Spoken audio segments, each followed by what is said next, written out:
Shalom, damai di hati. Jemaat Tuhan, jumpa lagi bersama channel YouTube Marturia Bukit Kasih Girian Permai. Kita akan menjabarkan trilogi pembangunan jemaat tanggal 6 sampai 12 Juli 2025 dengan bahan bacaan dari Kitab Perjanjian Baru Roma 15 ayat 1 sampai yang ke-13. Serta tema mingguan Gemim, terimalah satu akan yang lain untuk kemuliaan Allah. Sebelum itu, mari kita berdoa. Bapa kami dalam kerajaan sorga, terima kasih untuk waktu yang Engkau berikan lagi bagi kami. Di saat ini Tuhan, ketika Engkau memberikan waktu dan kesempatan bagi kami untuk melayani-Mu Tuhan, melalui channel YouTube Marturia Jemaat Bukit Kasih. Kami yakin dan percaya Tuhan yang sudah mempersiapkan kami untuk boleh mewartakan firman-Mu dan menjabarkan trilogi pembangunan jemaat di saat ini. Mampukan kami untuk boleh mewartakan ini dengan segala baik. Hikmat-Mu Engkau nyatakan agar supaya setiap orang yang mendengarnya merasa terberkati untuk itu. Pengampunan dosa terus Engkau berikan bagi kami agar supaya ketika kami diampuni, kami terus layak di hadapan-Mu dan layak untuk boleh menikmati berkat-Mu dengan segala baik. Ini doa kami Tuhan di dalam nama anak-Mu Yesus Kristus. Kami berdoa dan terus mengucap syukur kepadamu untuk setiap berkat yang boleh kami nikmati lagi sampai saat ini. Amin. Jemaat yang diberkati Tuhan, kita akan membaca firman Tuhan yang terdapat dalam Roma 15 ayat 1 sampai yang ke-13. Dengan berperikop, orang yang lemah dan orang yang kuat. Kita yang kuat wajib menanggung kelemahan orang yang tidak kuat, dan jangan kita mencari kesenangan kita sendiri. Setiap orang di antara kita harus mencari kesenangan sesama kita demi kebaikannya untuk membangunnya. Karena Kristus juga tidak mencari kesenangannya sendiri, tetapi seperti ada tertulis, kata-kata cercaan mereka yang mencerca engkau telah mengenai aku. Sebab segala sesuatu yang ditulis dahulu telah ditulis untuk menjadi pelajaran bagi kita, supaya kita teguh berpegang pada pengharapan oleh ketekunan dan penghiburan dari kitab suci. Semoga Allah yang adalah sumber ketekunan dan penghiburan mengaruniakan kerukunan kepada kamu sesuai dengan kehendak Kristus Yesus. Sehingga dengan satu hati dan satu suara kamu memuliakan Allah dan Bapa Tuhan kita Yesus Kristus. Sebab itu terimalah satu akan yang lain, sama seperti Kristus juga telah menerima kita untuk kemuliaan Allah. Yang aku maksudkan ialah bahwa karena kebenaran Allah, Kristus telah menjadi pelayan orang-orang bersunat untuk mengokohkan janji yang telah diberikannya kepada nenek moyang kita. Dan untuk memungkinkan bangsa-bangsa supaya mereka memuliakan Allah karena rahmat-Nya seperti ada tertulis. Sebab itu aku akan memuliakan engkau di antara bangsa-bangsa dan menyanyikan mazmur bagi namamu. Dan selanjutnya, bersukacitalah hai bangsa-bangsa dengan umatnya. Dan lagi, pujilah Tuhan, hai kamu sesama bangsa-bangsa. Dan biarlah segala suku bangsa memuji Dia. Dan selanjutnya kata Yesaya, Taruk dari pangkal Isai akan terbit, dan ia akan bangkit untuk memerintah bangsa-bangsa. Dan kepadanyalah bangsa-bangsa akan menaruh harapan. Semoga Allah, sumber pengharapan, memenuhi kamu dengan segala sukacita dan damai sejahtera dalam iman kamu, supaya oleh kekuatan Roh Kudus kamu berlimpah-limpah dalam pengharapan. Demikian pembacaan firman Tuhan. Kita akan membaca MTPJ dari tanggal 16 sampai 12 Juli 2025 dengan tema bulanan keluarga, basis penginjilan dan diakonia.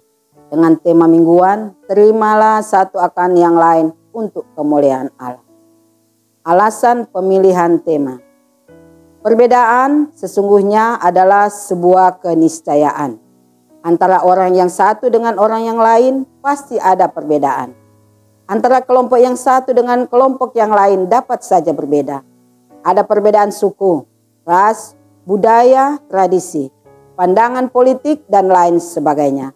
Perbedaan sesungguhnya dapat menjadi kekuatan untuk saling melengkapi satu dengan yang lain, tetapi terkadang menjadi penyebab perpecahan, bahkan permusuhan dalam sebuah komunitas.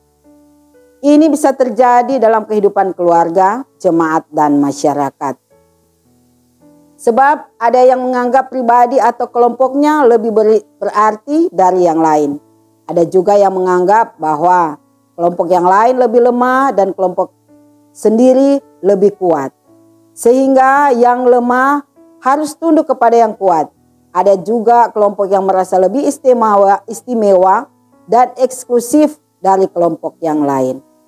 Realitas seperti itu juga sering mewarnai kehidupan orang percaya, dalam hal ini warga gereja. Ada yang merasa lebih kuat dari yang lain. Akibatnya yang lemah merasa disepelekan dan dianggap tidak berarti. Persekutuan yang seharusnya menciptakan kehidupan yang saling mendukung dan melengkapi antara satu dengan yang lain di tengah perbedaan, justru melahirkan kehidupan yang saling menjatuhkan dan jauh dari semangat saling menolong dan menghidupkan. Hidup dalam kerukunan sepertinya menjadi suasana yang langka oleh karena konflik-konflik kepentingan. Oleh karena itu, di sepanjang minggu ini kita dibawa dalam perenungan firman Tuhan dalam Roma 15 ayat 1 sampai yang ke-13. Di bawah tema, terimalah satu akan yang lain untuk kemuliaan Allah. Pembahasan tematis, pembahasan teks Alkitab. Surat Roma ini ditulis Paulus sekitar tahun 56-57 Masehi di Korintus. Dan ditujukan kepada jemaat yang ada di Roma. Jemaat di Roma memang bukanlah jemaat yang didirikan oleh Paulus, tetapi oleh hadirnya orang-orang Kristen Yahudi di kota Roma. Saat surat ini dikirimkan Paulus, jemaat Roma ini terdiri dari orang Kristen asal Yahudi dan orang Kristen bukan Yahudi.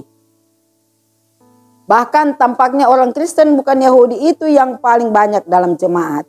Rupanya ada ketegangan dan pertentangan antara dua kelompok ini. Ada kelompok yang disebut sebagai orang yang tidak kuat dan kelompok orang lain adalah orang yang kuat. Kelompok orang Kristen asal Yahudi membawa pemahaman Yudaisme yang memahami bahwa hak eksklusif sebagai orang Israel tetap ada pada mereka.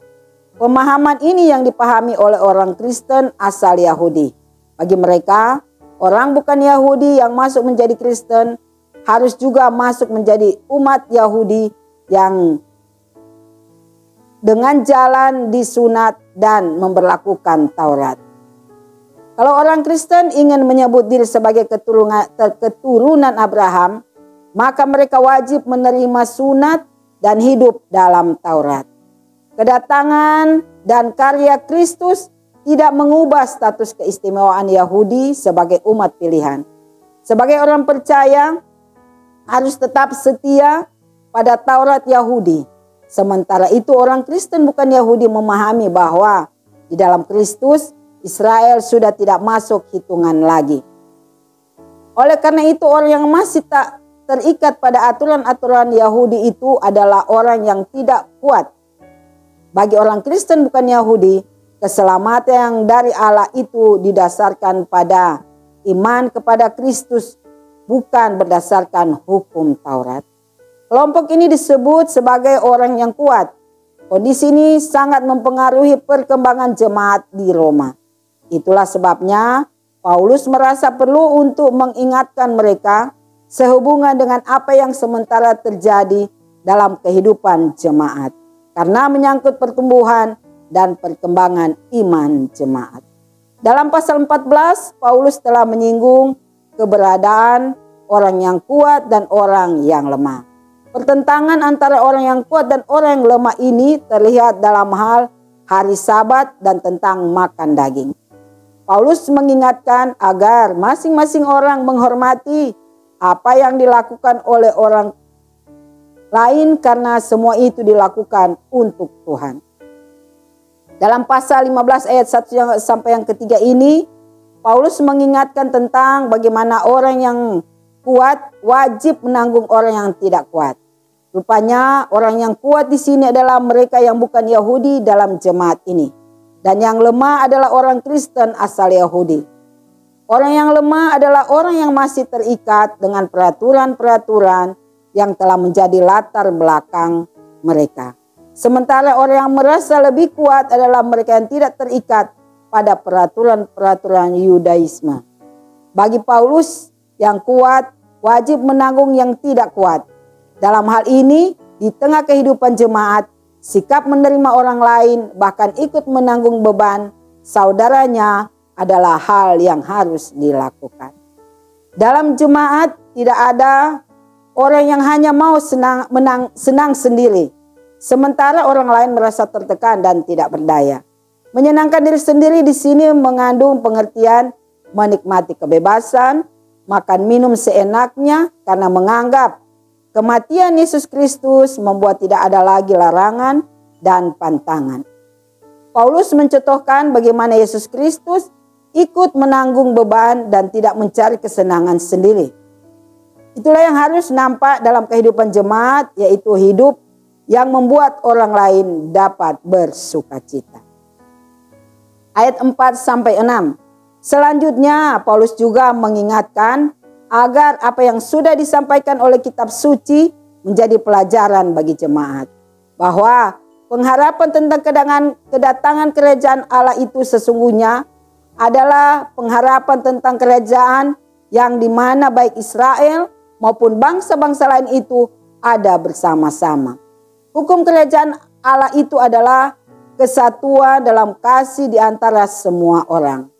Itulah sebabnya Paulus berharap agar jemaat hidup dalam kerukunan satu sama lain. Sebab itulah yang dikehendaki Kristus. Kesehatian itu merupakan cerminan dari kerajaan Allah, di mana semua orang yang sekalipun berbeda dapat hidup bersama tanpa saling menyakiti satu dengan yang lain. Sehingga menurut Paulus, hanya dengan suasana seperti itu maka jemaat dapat satu suara, dapat memuliakan Allah dan Bapa Tuhan Yesus Kristus. Bagaimana mungkin terjadi satu suara memuliakan Tuhan apabila dalam jemaat itu saling menjatuhkan satu dengan yang lain. Ayat 7 sampai yang ke-12. Hidup bersama dalam pikiran yang sama adalah cerminan kehidupan yang saling menerima satu dengan yang lain. Sama seperti Kristus menerima semua orang. Paulus berkata, sebab itu terimalah satu akan yang lain.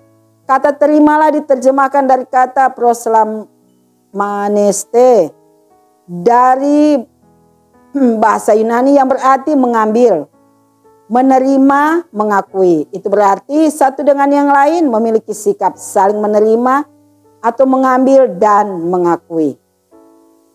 Tidak ada yang lebih utama dan tidak ada yang lebih rendah. Jemaat harus bersikap seperti Yesus yang telah menerima mereka dalam segala keberadaan mereka, termasuk latar belakang mereka. Sebab kematian Kristus dan penebusannya diperuntukkan untuk semua orang. Bahkan Paulus menambahkan bahwa Kristus pun telah berkarya untuk orang-orang bersunat, yaitu Israel dan juga bangsa-bangsa lain. Selanjutnya untuk memberi penegasan tentang karya Kristus itu, Paulus juga mengutip ayat-ayat dalam Perjanjian Lama yang meneguhkan bahwa karya Kristus itu berlaku bagi Israel dan bangsa-bangsa lain. Dan akhirnya Paulus menutup bagian ini ayat yang ke-13 dengan doa bagi jemaat agar sukacita dan damai sejahtera memenuhi hidup jemaat dalam keberimanan mereka sebagai orang percaya. Sebab dengan demikian mereka akan dapat hidup bersama dan meninggalkan pertikaian dan pertentangan. Hidup dalam damai sejahtera itu berarti karena saling menerima satu akan yang lain dengan beragam latar belakang untuk kemuliaan Allah. Ini juga mengandung arti diakonia atau pelayanan yang membangun kehidupan satu dengan yang lain. Makna dan implikasi firman. Yang pertama, Kepelbagaian dan perbedaan latar belakang sebagai warga gereja adalah sebuah kenyataan. Realitas ini harus dimaknai dengan kebijaksanaan tanpa harus saling menjatuhkan satu dengan yang lain oleh karena merasa lebih istimewa daripada yang lain. Perbedaan suku, ras, budaya, tradisi, dan mungkin berbeda pilihan di saat suksesi kepemimpinan di tengah masyarakat bukan menjadi dasar dan alasan untuk saling menjatuhkan satu dengan yang lain. Tetapi dengan menerima satu dengan yang lain sebagai orang percaya akan mengantar kita untuk memuliakan Allah. Yang kedua, orang percaya diingatkan bahwa kita diterima oleh Yesus Kristus dengan pengorbanannya tanpa memandang latar belakang kita. Kita diterimanya dengan cuma-cuma. Oleh karena itu, sebagaimana Yesus Kristus telah menerima kita, maka kita pun harus saling menerima antara satu dengan yang lainnya tanpa memandang latar belakang dari mana mereka berasal. Keluarga sesungguhnya adalah contoh dari hidup yang saling menerima satu dengan yang lain.